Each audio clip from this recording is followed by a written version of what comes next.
we are tightening those reins and that candidates running for office understand the importance of making sure that the money they are raising is being utilized for their campaigns.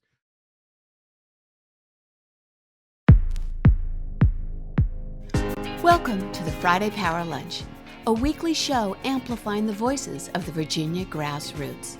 Each week, we provide engaging conversations about politics, culture, and women making change. Produced by the unstoppable women of Network Nova, our motto is, when we vote, we win. The Friday Power Lunch is recorded before a live Zoom audience. Follow us on social media, subscribe to our YouTube channel, and show us some love and become a sponsor through Patreon. The Friday Power Lunch. Badass women getting things done. Hey, we love it. Welcome. I'm here with my bestie, Fennell Norton, and we want to make sure you're ready to dance into the room. And we have a special song we created today, especially recognizing our Virginia big wins. And it is Journey's song, Don't Stop Believing by the Grand Jam. Dennis, if you want to put that video up, and if you all are ready, let's dance on in.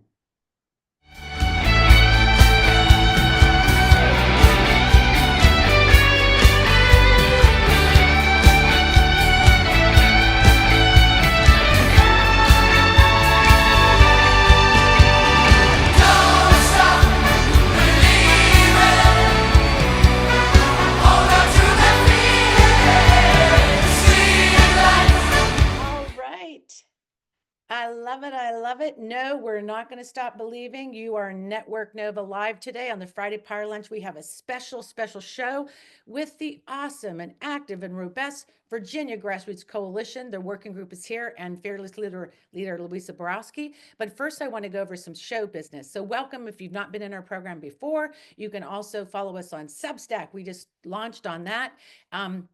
We use the chat to interact. If you get nasty in there, we throw you out. Simple as that.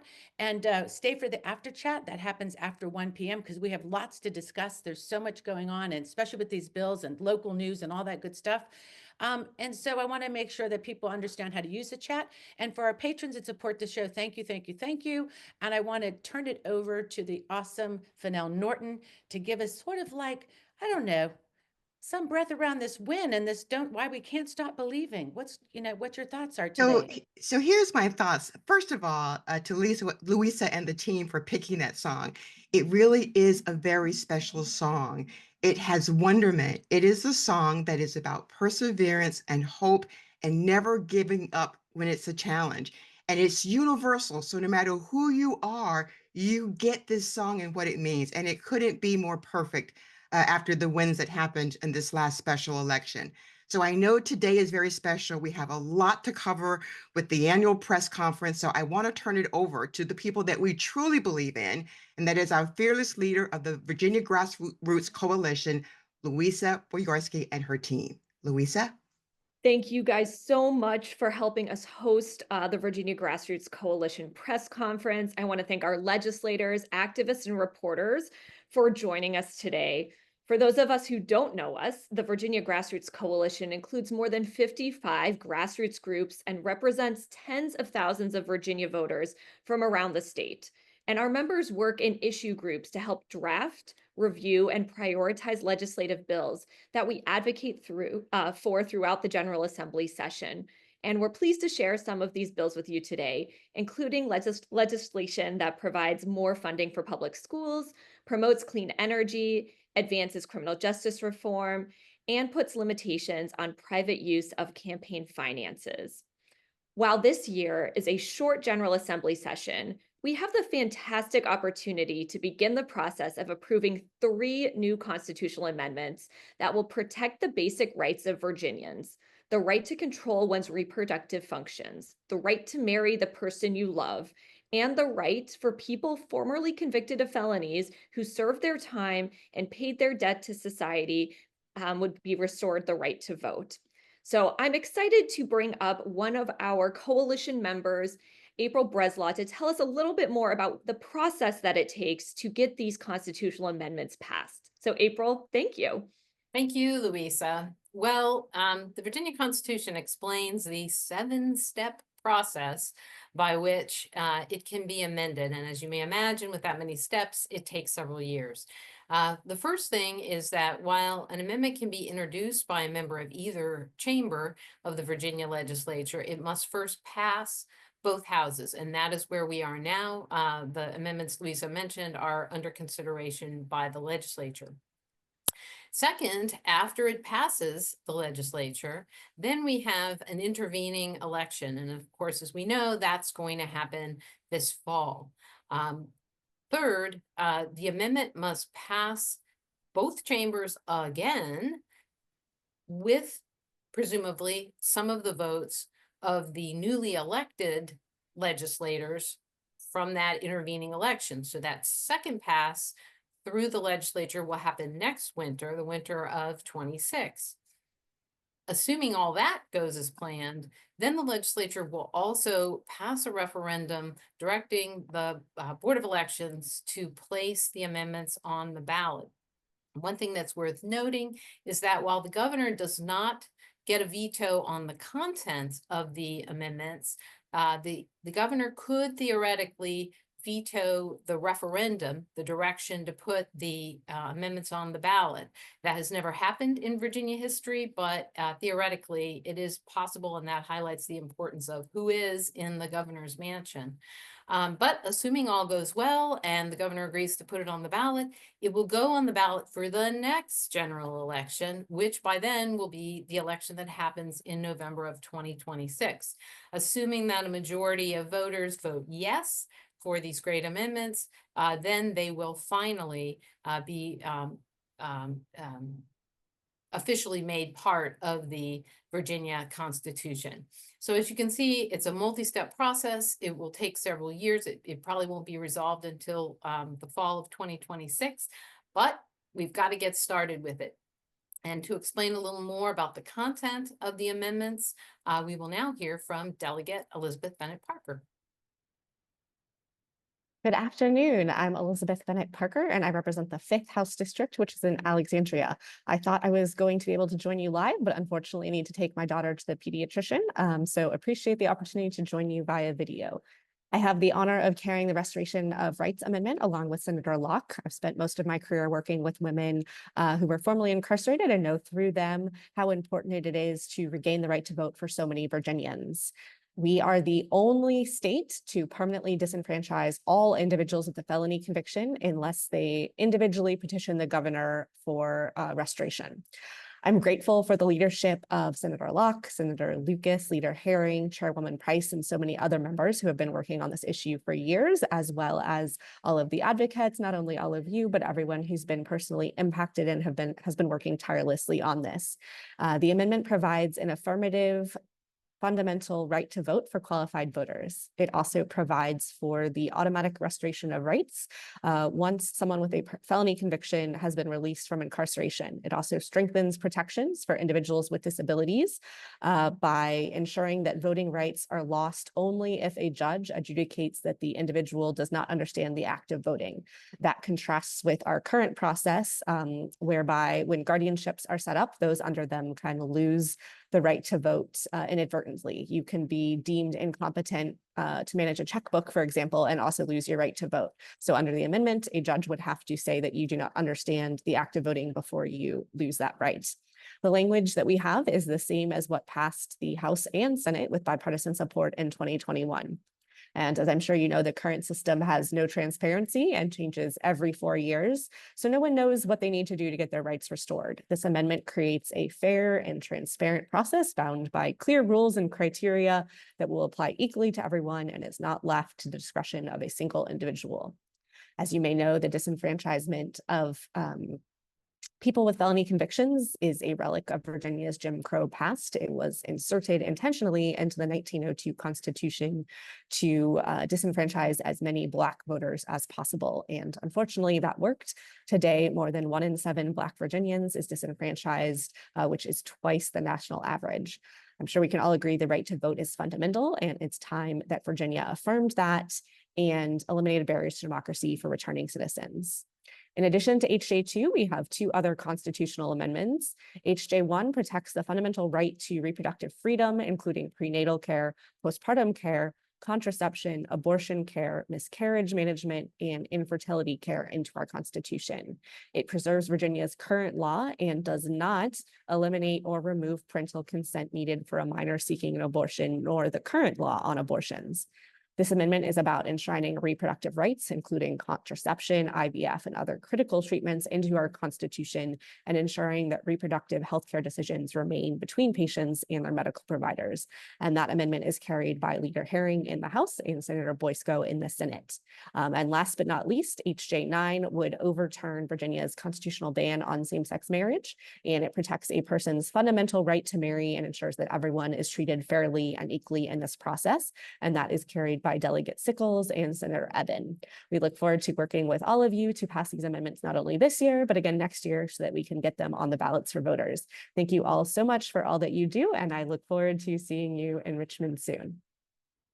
Fantastic. And so as we heard, these are really, really important changes to our Constitution that are going to protect Virginians into the future.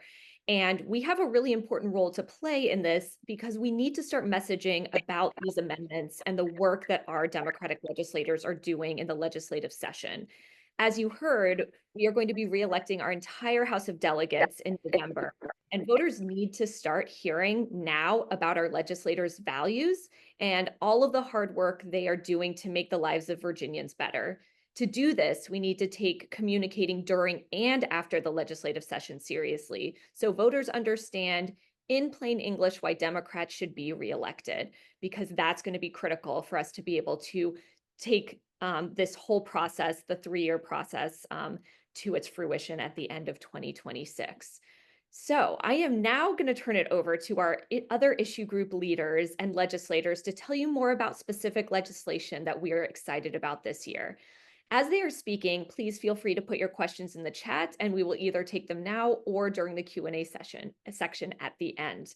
So first, I would like to introduce Nancy Morgan from Big Money Out Virginia to discuss campaign finance reform. Nancy, thanks for joining us.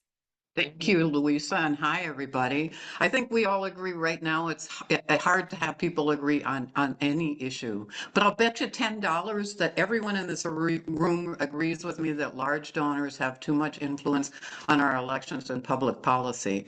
I'm Nancy Morgan, coordinator of Big Money Out, a nonpartisan all-volunteer group advocating for campaign finance reform, not only in Virginia, but also federally through the promoting a constitutional amendment that would overturn Citizens United and would allow Congress and the states to regulate election spending. Our good governance groups hope that the General Assembly this year will reverse 30 years of failure in introducing common sense campaign finance laws in our Commonwealth. Did you know that Luisa, if she were going to run for Senate, she can get millions of dollars from out-of-state billionaires and spend it on herself? Well, we all agree George Santos would feel right at home here in Virginia. So we've been working for 6 years to get bills introduced, whether there are limits on campaign funds, better disclosure laws, enhanced oversight, public financing of elections, restrictions on personal use. Well, maybe this year we'll have a winning year. We have some great bills being introduced by wonderful patrons in our General Assembly. More disclosure on dark money advertising? Yes, bills are being introduced by Jennifer Carroll Foy, Delegate Nadarius Clark, and even Senator Stanley, a Republican from Southwest Virginia, is introducing a bill. Restrictions on the personal use of donations. Marcus Simon has been introducing this bill for over a decade. Now we have new champions. We'll be hearing from Joshua Cole, who's championing a House bill, and also Senator Boysko for the 3rd time will be patroning her bill in the Senate.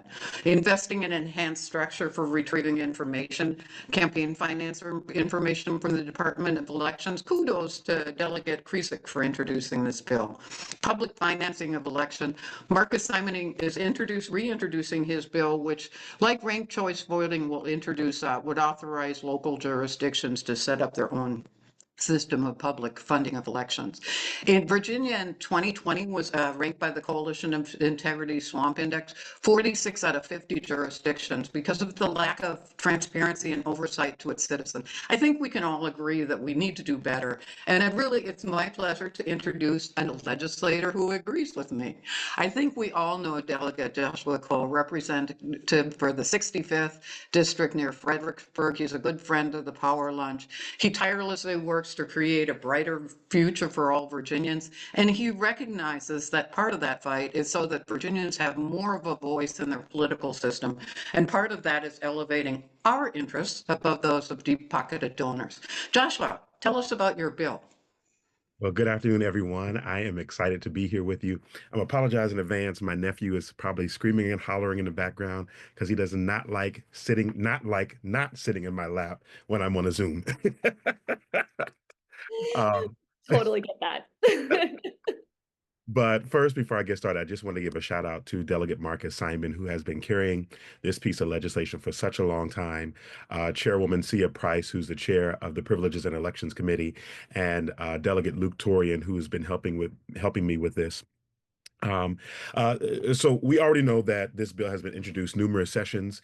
We got pretty close to passing last year. We're tightening up some things, and I think this may be our year.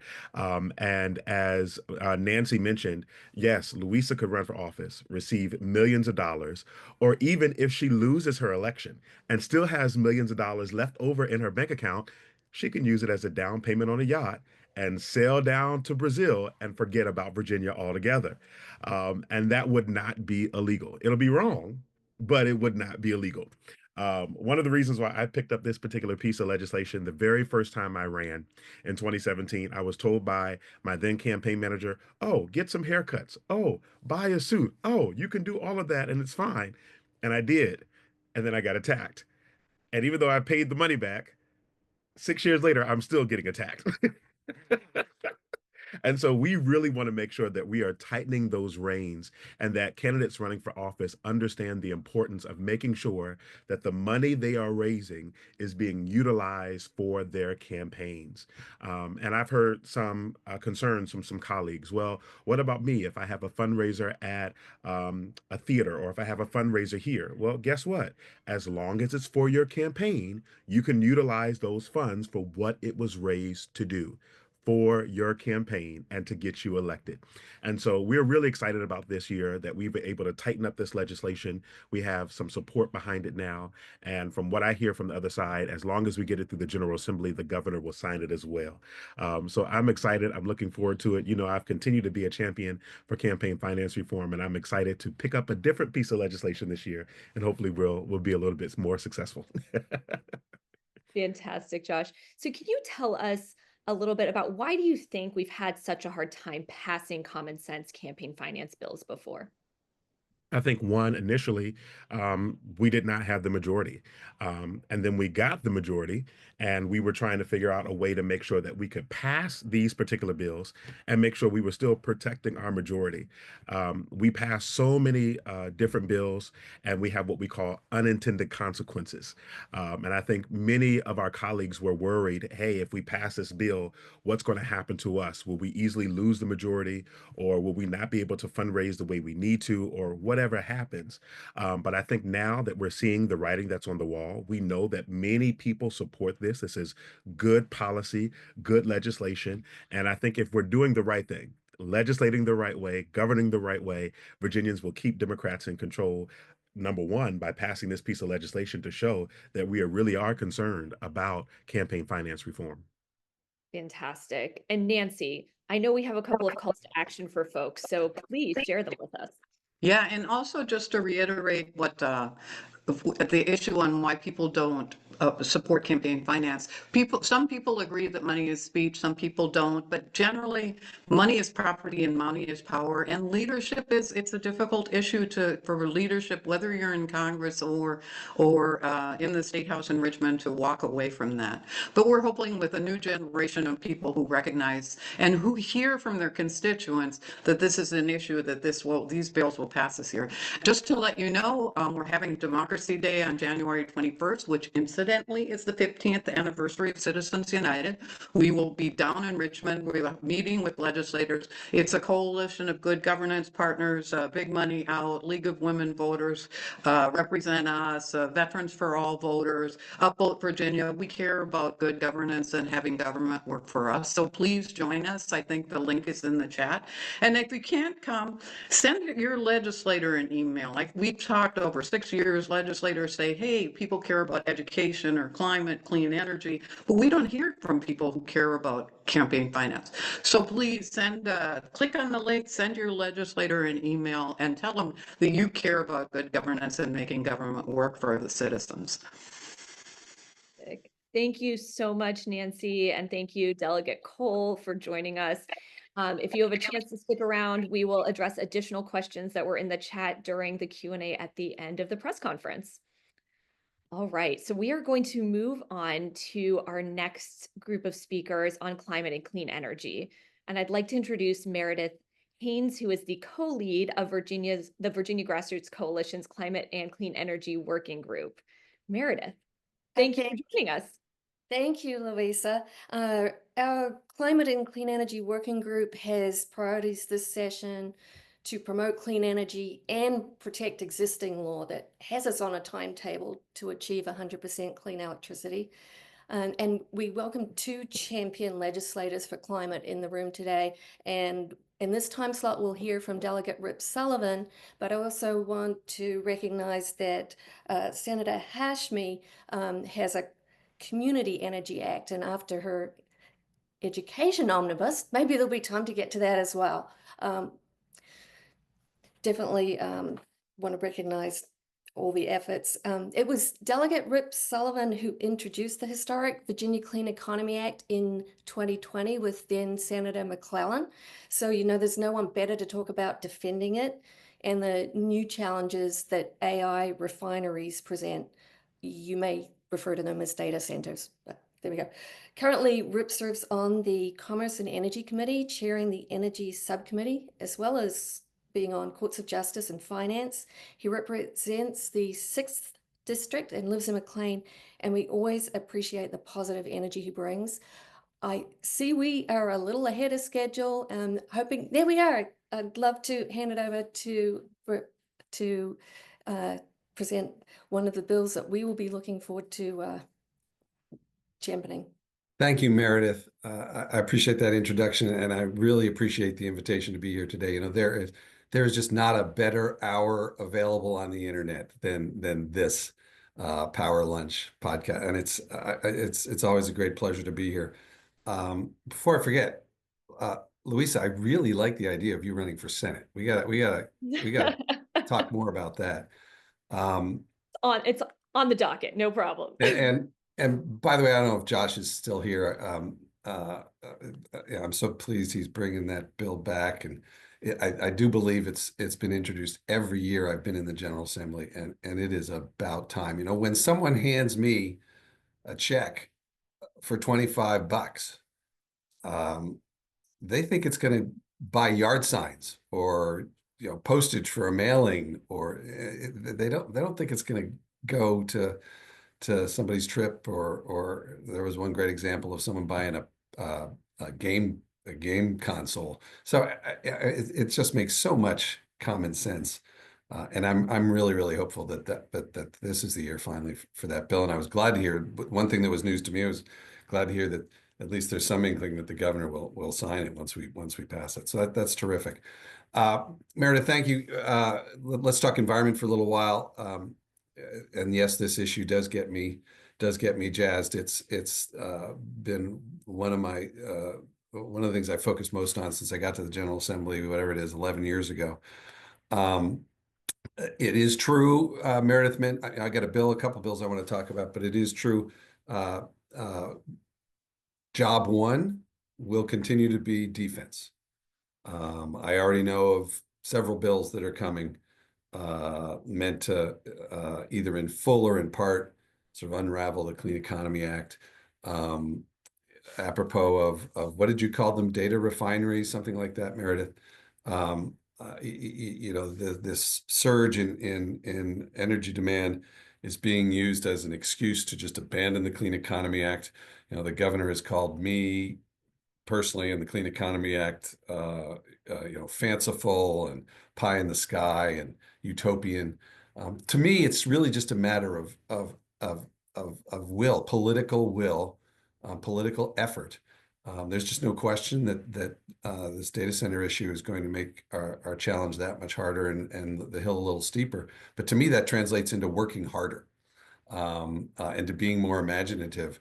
And if we, as a Commonwealth, not just the whatever it is, 180 people on this call, if we as a Commonwealth put the same kind of energy, pardon the pun, into addressing and facing and meeting this challenge that we do, or some of us do, in sort of trying to tear down the goal and just say, give up, we can't do it, it's too hard.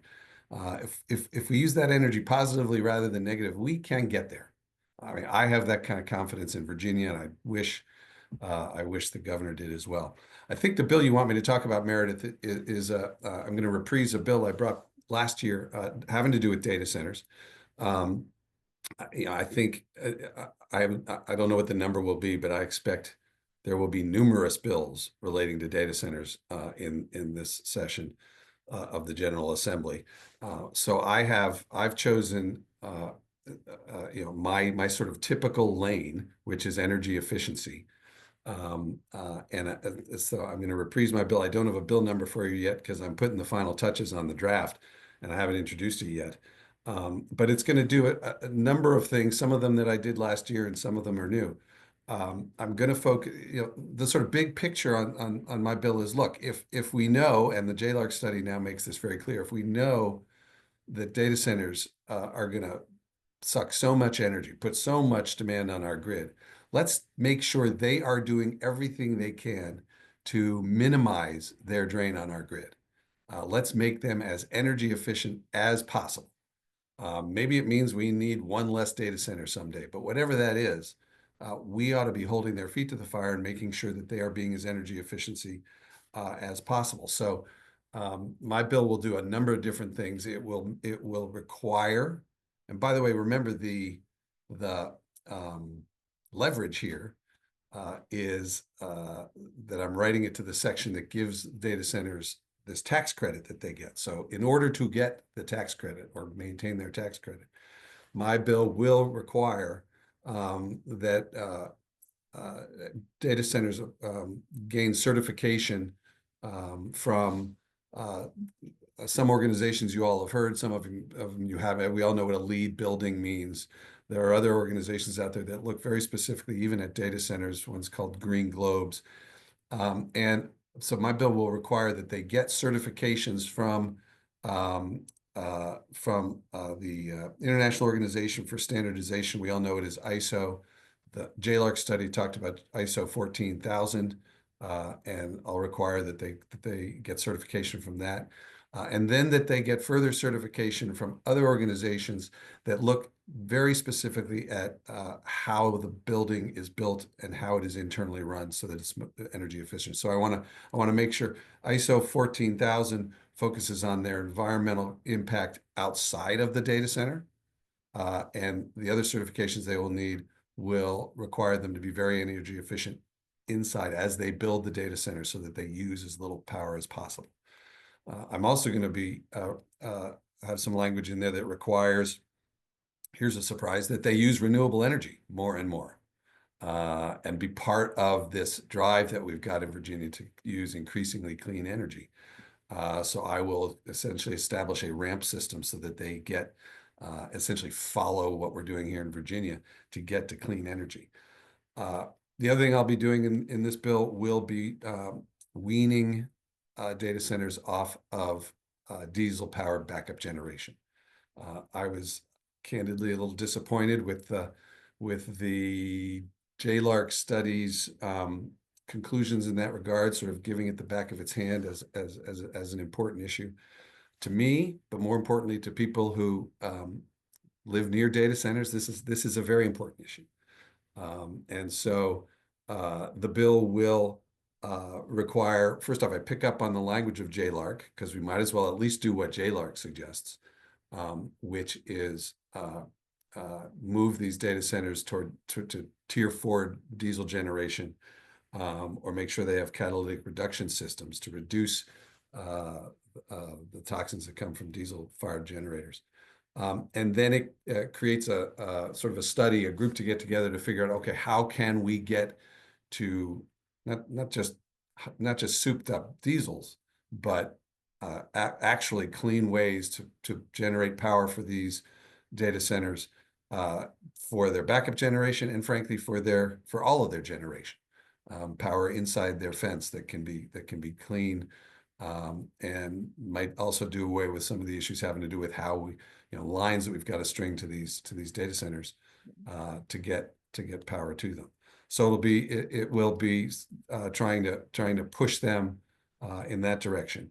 And then a new issue that I'm adding to the bill this year has to do with the heat that data centers create. One of the reasons that they draw so much energy is they need enormous amounts of air conditioning because they create so much heat. But there are parts of the world that are way ahead of us. You can actually do things with the heat that a data center generates. Those of you who are fans of the Olympics, if you watched the Olympic swimming last summer, the swimming pool in Paris was heated by a data center down the street.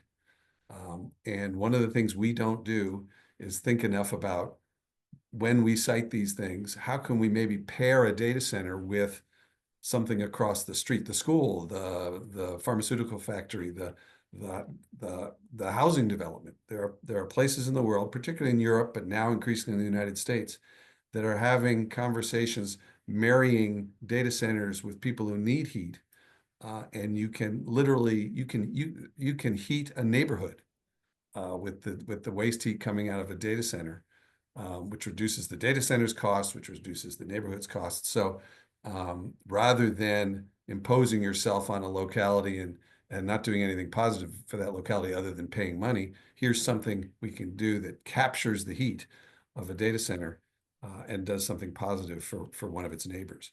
So that's a long-winded description of the bill. I wish I had the actual language for you, but I expect, obviously, I will have it in the next 3 days because I've got to file it by Monday. That sounds great. And we'll make sure that folks get access to that. And Delegate Sullivan, I know that you are participating in a Zoom event later this evening with some other climate activists. So if folks are interested in learning more, we're going to try to put that link in the chat so they can that's sign great. up. Thank you. Yeah. And I want to thank Meredith and the delegate for joining us. And we are going to move on to our next topic, which is public education. I'd like to introduce Marianne Burke from For Public Education and also the lead of our public education working group at the Virginia Grassroots Coalition. Marianne, over to you. Thank you, Luisa. Those who have been following public education in Virginia know that public education has been underfunded for years. Virginia is currently ranked 41st for state per pupil funding, hovering between states like Mississippi and Missouri. Our state lawmakers can adequately fund our schools and can do so in a way that every student in every zip code has the resources they need to be successful. But currently, there is a great inequity among school systems across the Commonwealth. This inequity is mainly due to the funding structure of public education, where a large part of funding school, a large part of public school funding comes from localities, primarily through property taxes. For this reason, localities with higher income levels will have more funding available for education than localities with lower income levels. School divisions that are either located in rural areas, have a majority of students of color, or are in communities with a high share of poverty often have fewer resources to invest in schools, leading to fewer resources for their students. These issues were well documented by the Joint Legislative and Audit Review Commission, and they provided a number of recommendations to remedy these problems. Sadly, since that report came out, bills in the General Assembly that addressed their recommendations were not signed into law, even after passing in both chambers. This was a result of Governor Youngkin's vetoes. Today, Senator Ghazala Hashmi will tell you about her omnibus education bill that addresses a number of these related issues. Senator Hashmi is the chair of the Senate Education and Health Committee and has been a tireless advocate in the Senate for public education. Senator? Well, thank you so much, Marian, and thank you to everyone who's joining us today and an exceptional coverage of so many critical issues. So I'm delighted to join you to talk about our K-12 funding and some of the efforts that we have been making in the General Assembly. And Marian was quite right. You know, last fall, we saw the JLARC report that highlighted the critical need for more intentional and more robust funding for public education all throughout Virginia. And we introduced in both the Senate as well as in the House, we introduced the omnibus bill to advance that funding to begin to address the critical need and the shortfalls that the JLARC report in particular highlighted. And we were able to successfully pass that legislation. And sadly, the governor vetoed the bills. But one thing we were able to do is fight for the legislation through the budget. So we were able to continue to put considerable effort into ensuring that our schools are addressing the areas of need that the report highlighted, and that the state was carrying the share of funding that it needed to. And so in the budget, we were able to pass some additional funding for K-12, almost $2.5 billion in additional funding. And much of that funding went to starting to focus on some of the essential needs that the JLARC report had highlighted, especially with vulnerable student populations, focusing on our English learners, our at-risk students, and students with special needs. But as we all know, there's a lot more work to be done, and we certainly want to codify the efforts to fund public education into the Virginia Code so that we don't repeat past mistakes. Now, some of the work that we have been doing since session ended last March was to start working on the funding formula itself. Many states across the country have revised their funding formula and have focused on students directly. And currently, our funding formula focuses on staffing ratios, and we have been meeting with national experts, folks who have guided other states through this process of changing the funding formula so that it is more student-centered, and that is the goal that we have here in Virginia. So this year's omnibus bill continues to tackle the issue of what the JLARC report highlighted, and also begins to help us move in that direction of a better funding formula. You know, one of the areas that was so critically shared and highlighted through JLARC, through the data points that that report pointed to, was the fact that our SOQ funding, which is based on staffing ratios, had actually calculated that our school divisions needed $10.7 billion in funding. But when we assessed what our localities were actually spending and the cost to those localities, the number was staggering. Localities were actually spending $17.3 billion. And so while our funding formula was showing that school divisions needed 10.7, in reality, our school divisions needed 6.6 billion more than what the state was providing. So changing the formula, changing how we calculate what to prioritize, where the funds need to go, is such an essential part of what we're going to be able to do. And so the omnibus bill that I am carrying in the Senate and that Delegate Rasool is carrying in the House seeks to address many of those critical needs, and it calculates on the full expenditure that our school divisions carry and not just what the original SOQ formula had. So these are expenditures such as non-personal cost, focusing on travel expenses, leases, rentals, all of those extra financial expenses that so many school divisions carry. It also focuses on employee benefits, starting in 2029, that we have to include employee benefits such as retirement, healthcare, life insurance, to make sure that the funding is adequate to the needs of the personnel that our school divisions are taking on.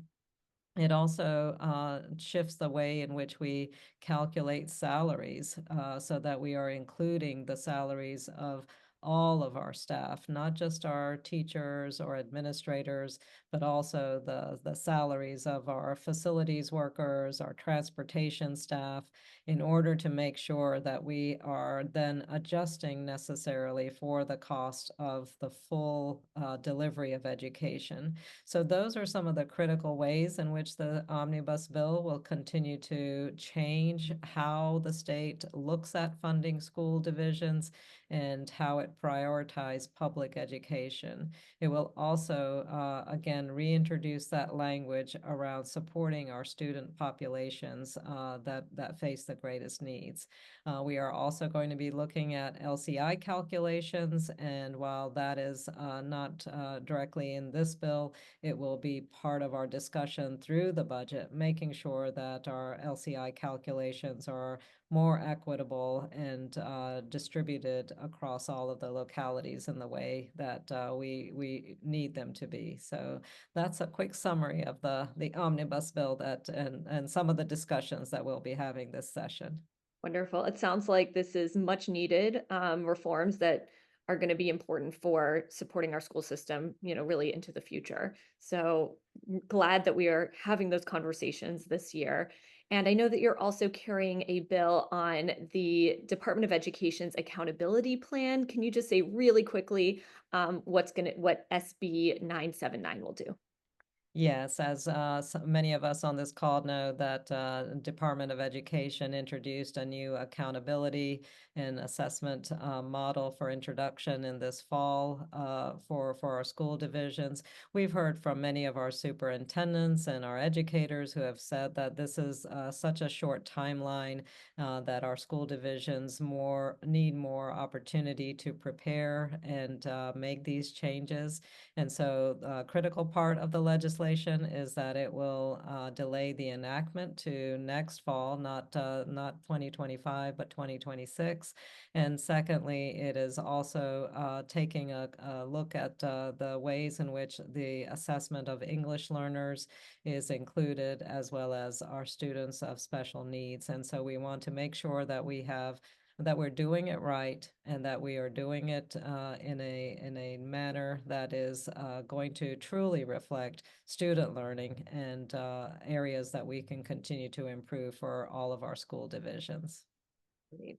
Well, thank you so much. We're looking forward to helping support this legislation during the session.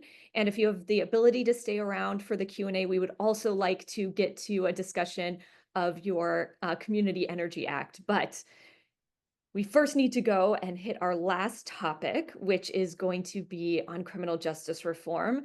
So I would like to introduce Rob Pogenglass, the Executive Director of Justice Forward Virginia, who is going to tell us what to expect during session this time. Thanks, Rob. Thanks, Louisa. It's great to be here. Just want to take a minute to introduce folks to Justice Forward Virginia, because I'm not sure we've been on a power lunch before. This is great. Justice Forward Virginia started in 2017. We're a nonpartisan advocacy organization founded by a group of public defenders to really bring attention to the urgent need for criminal legal reform in the Commonwealth at the most fundamental level, and to advocate for comprehensive reforms to Virginia's criminal legal system. Justice Forward Virginia has become a statewide leader in criminal legal reform, having taken the advocacy lead in successful efforts to repeal mandatory jury sentencing, with Delegate Plum's help to repeal Virginia's felony petty larceny statute, to limit pretextual policing practices, also known as driving while black, to improve access of indigent defendants to expert funding, to limit the time people can be kept on probation or put in jail for technical violations, such as failing a drug test, to bring needed reforms to laws governing pretrial detention, and a lot more. We also played a critical role in the recent expungement reform and Virginia's abolition of the death penalty, as well as helping the coalition to legalize marijuana. And then over the last 3 sessions, perhaps as importantly, we've protected all of that progress, despite numerous attempts from our opponents to repeal those reforms. And while we would love to get back to the sort of large-scale reforms that our criminal legal system needs in Virginia, we recognize that this session is going to be a year for incremental change, at least in this space. And so one area where we believe we can find common ground with Governor Youngkin is at the intersection of mental health, disabilities, and the criminal legal system. And so for the last several years, we've been working, as well as the person I'm about to introduce, Senator Boyarski, with a broad coalition of organizations who are dedicated to improving the lives of people with disabilities, intellectual and developmental disabilities like autism spectrum disorder, as well as the mental health community, trying to improve the lives of people with mental illnesses. And so the bill that she's going to talk about got a bipartisan coalition together last year, at least in the House, and was passed and sent to Governor Youngkin's desk. And we're hoping that this year that bill can get a little even more support because it really goes hand in hand with the governor's push of Right Help Right Now to decriminalize mental health. And that's what we're trying to do with SB 1013. So I'll hand it over now to Senator Boyarski. Well, thank you so much, Rob. And thank you to everybody with the Virginia Grassroots Coalition and Network Nova. You all are you've upped the game in advocacy and encouraging people to be a participant in this process, and we need you. And I really love the relationship that we've all worked together to build, to advocate for the things that I think we all collectively care for. Rob and I have been working on this bill. I want to say it may be our 4th or 5th year. People with autism and some other neurodivergent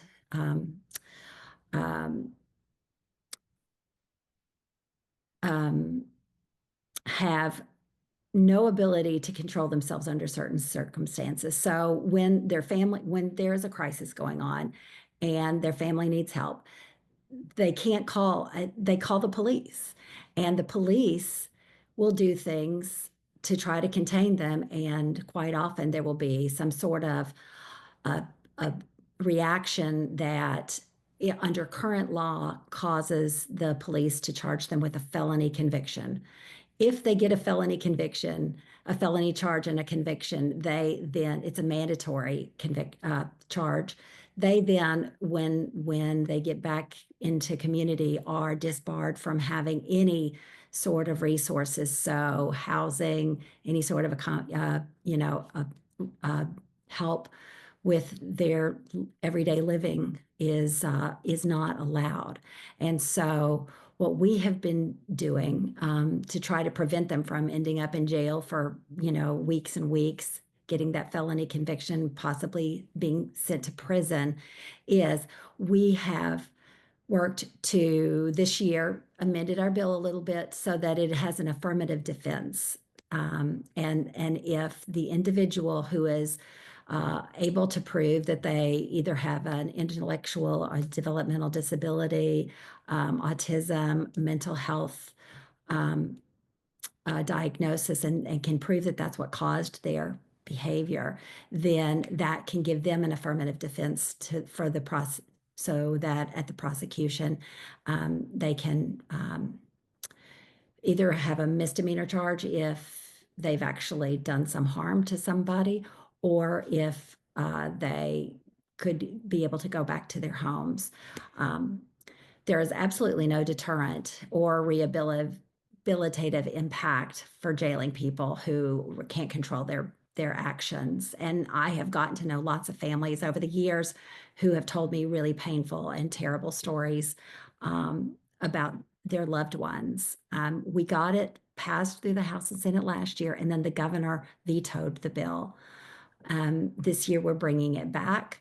As Rob said, we are working so that it is very clear that this is a special population, and this is not something that is going to be able to be misused or abused. And I'm hopeful that we're going to be able to get him to sign it this year. Again, the families who are dealing with really challenging situations with their loved ones have nowhere else to go. And when their parents can't care for them any longer, if they have a felony charge, they are left with nothing, with no resources, with no place to live. And so hopefully we will be able to get this done. We've had some excellent stakeholders. The ARC of Virginia and NAMBY, among others, have been really out in front on partnering with us. And it's going to be an interesting session. And you all coming and speaking with us will really be helpful to tell the stories of the people who are being affected by these bills.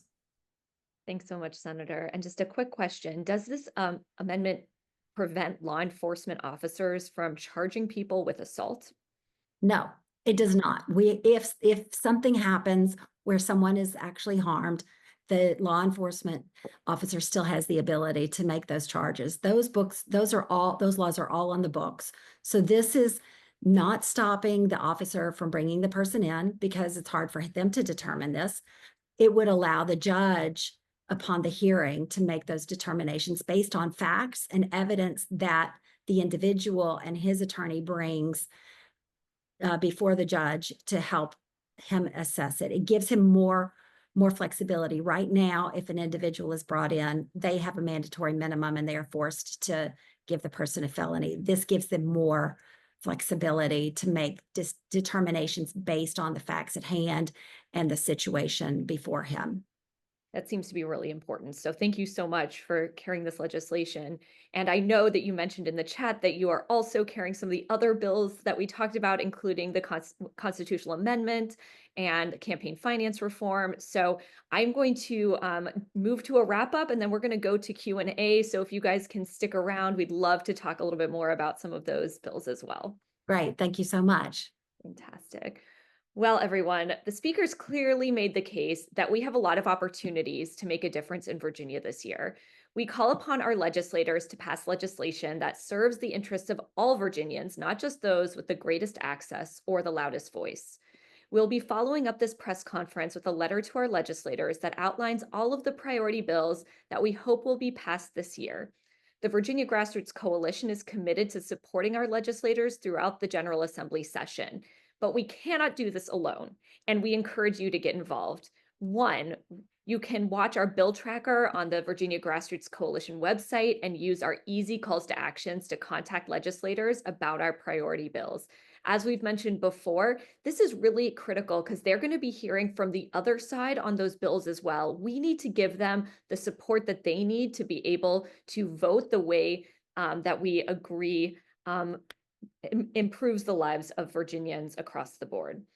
There are also a number of great lobby days, many of which have been put in the chat already, that we have planned in Richmond. We hope you'll find time to meet with your legislators in person to share your own stories and your priorities. And finally, please help us communicate about the impact our Democratic legislators are making so voters know who to vote for this fall. So now that we are close to the top of the hour, I'm going to turn it back to Catherine to do our wrap up so that we can move to the after chat and talk more about these bills and answer additional questions that had been posted in the chat. So thank you all for participating in the press conference. We really, really appreciate all of your support and activism and look forward to this General Assembly session. Yeah. Okay. Well, that, getting started, we're already out of the gate a little bit behind, but, the Virginia Grassroots Coalition, thank you to Luisa and all the members. I have to say that when the working group is amazing to witness, when you are in the back room listening to how they're researching everything, And we also have a robust call to action right now that Dennis Orsinger and the Viva la Resistance is managing. So it's just so great. But today we learned so much about the priority bills. And so Luisa, in the sense of the Q&A, do you want to do that in the after chat? Are you comfortable with that? Or do you have, what do you? Yeah, I think let's do it in the after chat. That way we can do the full wrap up and then we can have a more relaxed conversation like we usually do. We will. We'll definitely relax and do all that. Okay, so my friend, what were you hearing this whole time as we sat here with bated breath listening? Well, I can tell you, I just wanted to say the names of Rob and Nancy and April and Meredith and Marianne Burke, because the work that they do is absolutely incredible. And I'm never ashamed to say that every time I do this call, I learn something. And today was particularly a really good learning experience, because what you think about is all of this stuff, it feels so complex, but they really try to make it common sense so that it makes sense for everyday people to hear and understand. I particularly loved hearing about the amendments, because when you can articulate that to people, then they can understand why it's so important that every year you have to go back and you have to vote for people who are going to carry these bills forward. Probably the most shocking thing was to find out that we're 41st in education between Missouri and Mississippi.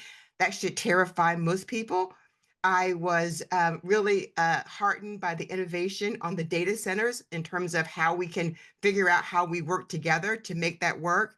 So, and criminal justice, the mental health issue part of that was particularly important.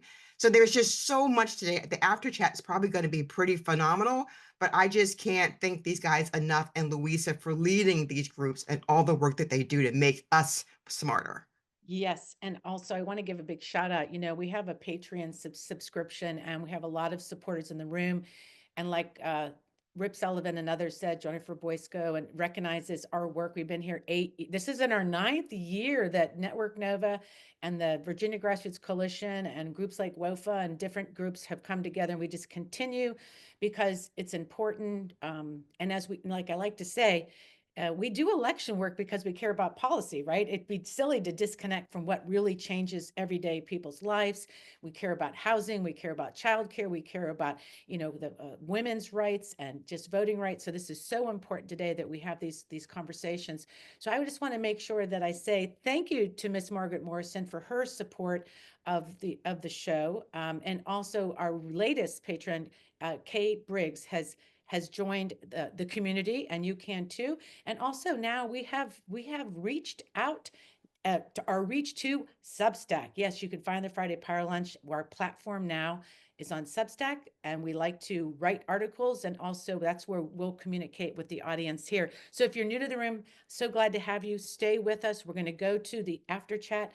We turn off the recording, and we just love to let the guests that are in the room, our speakers, and you to have a chance to share everything. Next week, do you want to talk about next week? Because next week we have somebody very special from Public Citizen.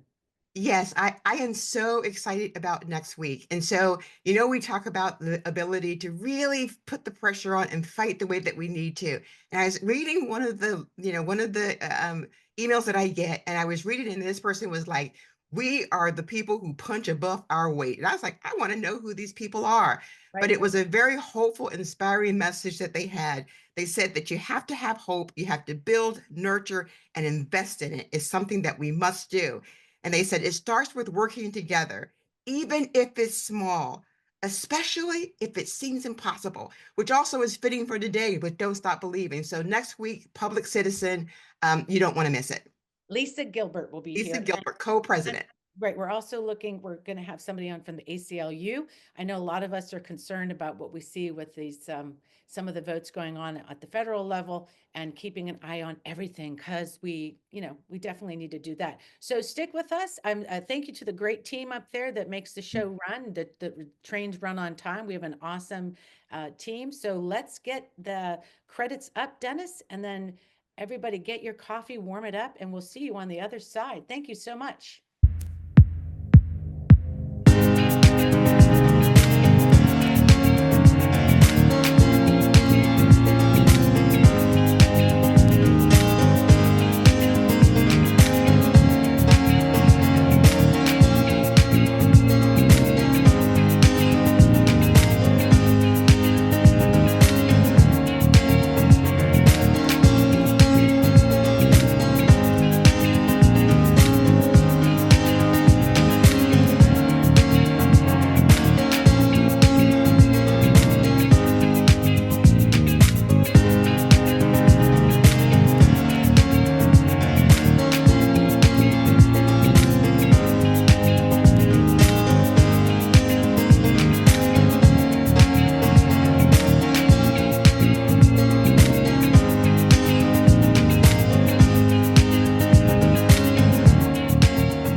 The Friday Power Lunch After Chat prides itself on being a community that is respectful of different points of view.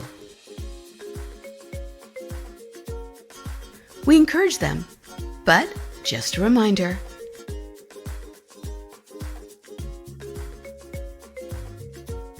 the After Chat is a place where we are courteous and respectful to others. We all know what that looks like. To be part of this community, each one of us commits to making this a safe and supportive environment.